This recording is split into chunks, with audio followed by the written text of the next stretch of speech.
ഞാൻ ഭർത്താക്കന്മാരോട് ചോദിക്കുകയാ, ഈ വഴുത് കേൾക്കാൻ വന്നിരിക്കുന്ന ഭർത്താവ് നിന്റെ ഭാര്യ ഒന്ന് ചാറ്റ് ചെയ്യപ്പോ, ആരോടെ ഒന്ന് സംസാരിച്ചപ്പോ, ഒന്ന് ഫോൺ വിളിച്ചപ്പോ നിനക്ക് പറ്റിയില്ല, നീ പറഞ്ഞു വിടുന്നു.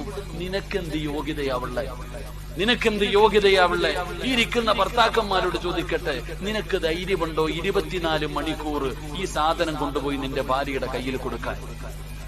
24 മണിക്കൂർ സ്വന്തം കയ്യിലിരിക്കുന്ന ഫോണ് തന്റെ ഭാര്യയുടെ കയ്യിൽ കൊണ്ടുകൊടുക്കാൻ ചങ്കൂറ്റമുള്ള എത്ര ഭർത്താക്കന്മാരാവുള്ള? നിന്റെ മൊബൈലിലെ ലോക്ക് ഇവിടത്തെ സ്റ്റേറ്റ് ബാങ്കിലും സൗത്ത് ഇന്ത്യൻ ബാങ്കിലും SBI പോലും ഇല്ല, അത്രയ്ക്ക് ലോക്കാ നിന്റെ മൊബൈലില്. അള്ളാഹു നമ്മളെ കാത്തിരക്ഷിക്കുമാറാകട്ടെ. കേറണമെങ്കിൽ ലോക്ക്, പ്രായമുള്ള വാപ്പ ഇട്ടിരിക്കുന്ന ലോക്ക് എങ്ങനെ കണ്ടുപിടിച്ചെന്നറിയത്തില്ല. കേറണമെങ്കിൽ ലോക്ക്, ഗാലറി കയറണമെങ്കിൽ ലോക്ക്, വാട്സപ്പിൽ കയറണമെങ്കിൽ ലോക്ക്. ഇവിടത്തെ ലോക്കറില്ലല്ലോ എത്രയും ലോക്ക്. നിനക്ക് ധൈര്യമുണ്ടോ? എന്തിനാ നിനക്ക് ലോക്ക്?